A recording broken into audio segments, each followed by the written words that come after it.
Case study, Kuei-Yao, 2 years old with Peters Anomaly, mobility visually impaired. Come on. We begin by identifying his early walking delays that are attributable to his mobility visual impairment. This video was taken when he's 2.5 years old. This is a great video to point out the deviations Kuei-Yao's walking has from a fully sighted 2-year-old. Kuei-Yao tends to turn in place. He takes a few steps and stops. He takes a few steps and reaches out for a wall. He also does not appear to go to someplace. He doesn't walk straight towards someplace. He walks and turns in place, turns again. Even at the door, he plays with the door, holding on and not going in. Not going to his parent, not going to another room. He stays within a small area, turning and walking and holding on and standing still. Compared to a 2-year-old sighted boy who appears to meander side to side, but then takes off. He's outside, he does not look for walls or reach out for a person for support or assistance. He doesn't stop, he doesn't turn in place. He just goes straight and continues. A closer comparison is a 1-year-old girl who is sighted.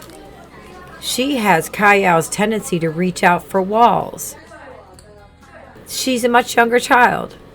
However, she does not turn in place. She also tends to walk straighter and visit all the rooms in her home, whereas Kuei-Yao does not. There is a solution for toddlers who are mobility visually impaired, who exhibit these delays in walking, such as turning in place, holding on when walking, or stimming with doors, kitchen cabinets, and the like.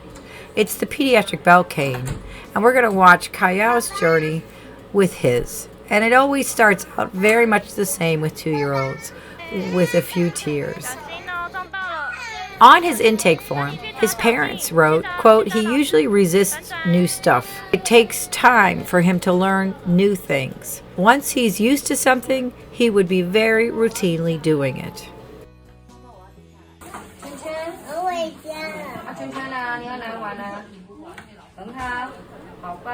Kuei-Yao's teachers have devised 2 really fun activities for him to do in preschool wearing his belt cane. In this one, he's being asked to cross the room, retrieve a ring, locate the stem, and put the ring on the stem. And I just love the way they've set up the room and have him moving around, expending his energy, and learning about an activity that is much more purposeful than turning in place.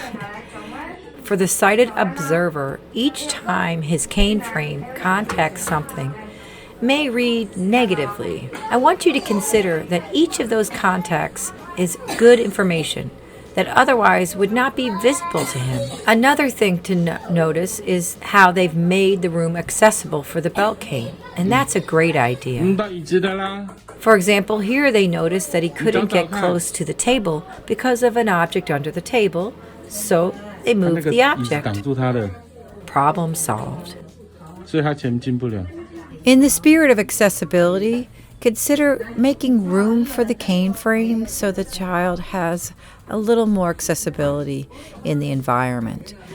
For low tables, clear underneath so that the frame can go all the way through and the child can access what is on top of the table for him. For head height tables, perhaps put some stoppers underneath so that the cane frame will stop them in time that they don't hit their head. And let's make sure there are clear paths leading to each room the child can travel to.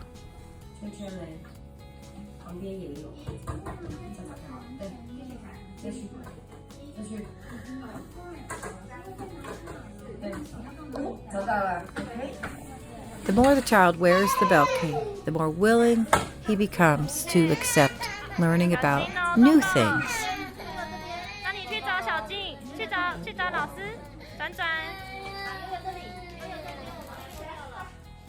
It may seem like the opposite, but actually to reduce resistance, they need to wear it more. It needs to be more a part of their day. We need to work through the resistance and allow them to wear the belt cane. Engage the child in fun activities while wearing the belt cane.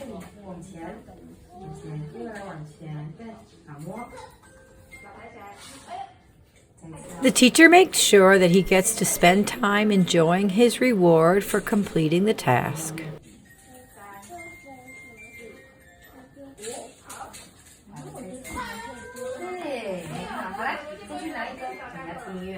Overall, progress in learning this activity can be seen. He's also talking, whereas in the earlier clip without the belt cane, he was silent.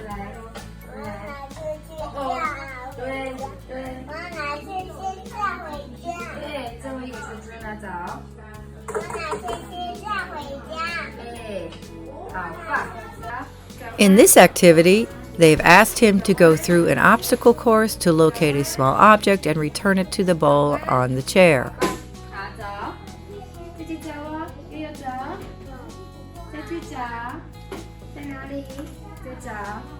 Providing obstacles allows him an opportunity to practice his cane skills.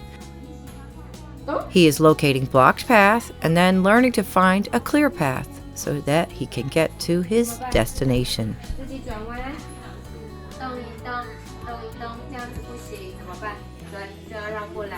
Purposeful independent walking with safety improves all milestones: concept development, language development, and social skill development.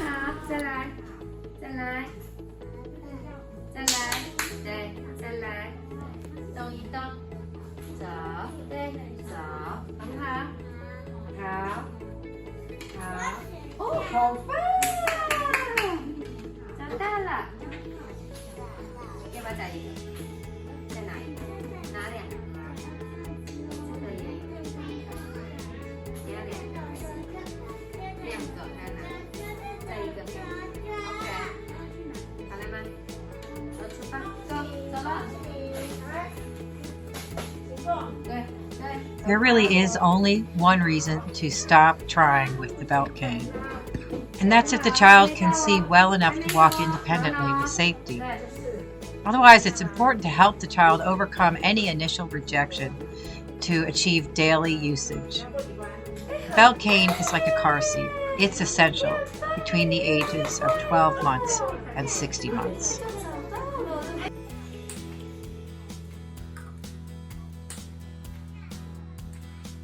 It's important to recognize the signs of independent walking in 2-year-olds. Independent walking requires minimal to no prompts. Independent walking is many steps in open space with no assistance either from a helping hand or holding on to an object. Independent walking is the ability to stand still, walk straight, and walk well, continuously with safety.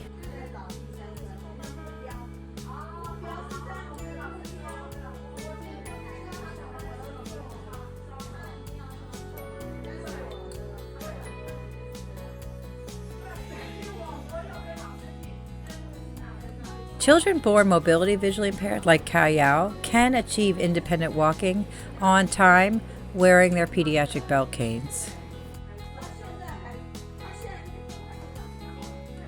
The belt cane locates the door frame and Kuei-Yao walks through independently and with safety. Safe Toddles. Our mission is to provide blind toddlers with a solution for walking independently with safety. Call us at 845-244-6600. Send us an email, info@safetoddles.org. You can send your donation to Safe Toddles, 1491 Route 52, Suite 44 in Fishkill, New York, 12524.